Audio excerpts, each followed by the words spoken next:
সম্মানিত গ্রামবাসী, আসসালামু আলাইকুম। আজকে থেকে মসজিদে তালা মারা থাকবে। আজকে থেকে মসজিদে আর কোনো নামাজ পড়া হবে না।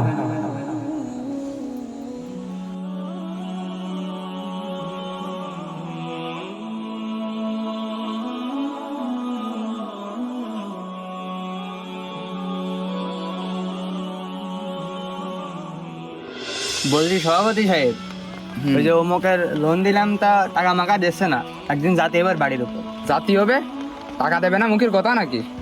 সভাপতি সাহেব, এই মসজিদ বানানো আপনার দাদার স্বপ্ন ছিল না? দাদা স্বপ্ন ছিল বলেই তো 2 তলা করে বানালাম। ও হ্যাঁ, আমিও লোক মুখে শুনেছি। সম্মানিত গ্রামবাসী, আসসালামু আলাইকুম।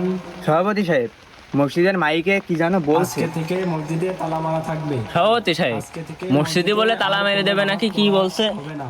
ইমাম সাহেবের এত বড় সাহস, আমার মসজিদে তালা মারার কথা বলে? সভাপতি সাহেব, তাহলে তো দেখতে হচ্ছে।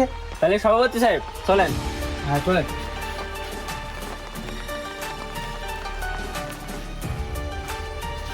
সভাপতি সাহেব, ওই দেখেন সত্যি সত্যি ইমাম সাহেব তালা মেরে দিয়েছে। ইমাম সাহেবের এত বড় সাহস কে দিল? সভাপতি সাহেব, তাহলে চলে না বাড়ি পাওয়া যায়। চলেন।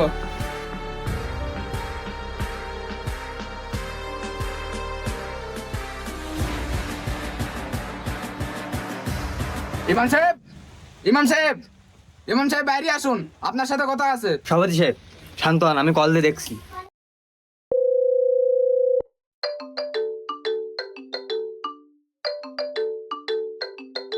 কল ধরেছে?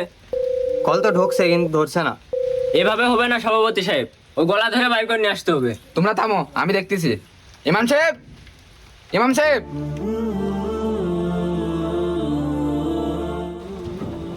আসসালামু আলাইকুম। ওয়ালাইকুম। আপনি রাখেন আপনার সালাম। কি হয়েছে সভাপতি সাহেব, আপনি এত রেগে আছেন? আবার ভাইদেরকে নিয়ে আমার বাসার সামনে এসেছেন। কি হয়েছে মানে? কি হয়নি তাই বলুন। আপনি আমার মসজিদে তালা লাগিয়েছেন কিসের জন্য? সভাপতি সাহেব, আপনি এত উত্তেজিত হচ্ছেন কেন? আপনি আমার কথাটা তো শুনবেন। আপনার এত বড় সাহস, আপনি আমার মসজিদে তালা লাগিয়ে বলছেন আপনার কথা শুনতে? আপনি আগে আমার কথা শুনেন। আচ্ছা ঠিক আছে সভাপতি সাহেব, আপনার কথা আগে বলেন, আমি শুনি। আপনি কার অনুমতিতে আমার মসজিদে তালা লাগিয়েছেন? আগে এই কথার জবাব দিন। আবার মাইকে বলেছেন মসজিদে কোনো নামাজ হবে না। আমিও তো আপনাকে সেই কথাটাই বলতে চাচ্ছি।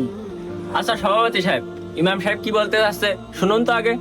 তাহলে সভাপতি সাহেব চলুন আমরা ফাঁকায় যে কথা বলি, এভাবে বাসার সামনে কথা বলা উচিত না।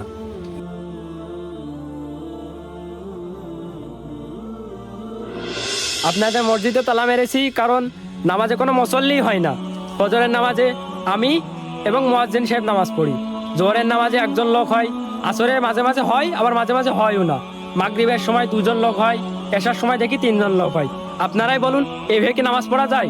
আমরা তো নামাজ পড়ি আল্লাহকে রাজি খুশি করার জন্য। আপনার দাদা মসজিদ বানিয়েছে তো লোক দেখানোর জন্য না, আল্লাহর ঘর বানিয়েছে নামাজ পড়ার জন্য। আপনারা গ্রামের সবাই একসাথে নামাজ পড়বেন, এই জন্য তো আপনার দাদা মসজিদ বানিয়েছে। আপনি মসজিদের সভাপতি হয়ে আপনি টুপি পাঞ্জাবি পরে বেড়ান, অথচ নামাজে আসেন না, এটা কি ঠিক? আপনি বলুন। আমি মসজিদে তালা মেরেছি আপনাদেরকে বোঝানোর জন্য। আপনাদের যদি একটু বিবেক থাকে তাহলে আর এক ওয়াক্ত নামাজ মিস করবেন না। আপনি যে বলছেন এটা আমার মসজিদ, আপনি কি জানেন আপনি কত বড় শিরকি কাজ করছেন? মসজিদ হলো আল্লাহর ঘর, এখানে গ্রামের মুসল্লিরা সবাই নামাজ পড়বে। আপনি আপনার ঘর বলে দাবি করতে পারেন না, এটা অনেক বড় শিরকি কাজ। তাই আপনি এই শিরকি থেকে বিরত থাকুন। জি ইমাম সাহেব, আমাদের ভুল হয়েছে। আমরা খারাপ কাজ সেরেকি কাজ আর জীবনেও করবো না। আজান দিয়ে দিয়েছে, চলুন ইমাম সাহেব মসজিদে যাই। আজ থেকে 5 ওয়াক্ত নামাজ পড়বো ইনশাল্লাহ। আলহামদুলিল্লাহ, আল্লাহ আপনাদেরকে হেদায়েত দান করেছে। চলুন ইনশাল্লাহ আমরা আজ থেকে 5 ওয়াক্ত নামাজ পড়বো। চলো সবাই যাই।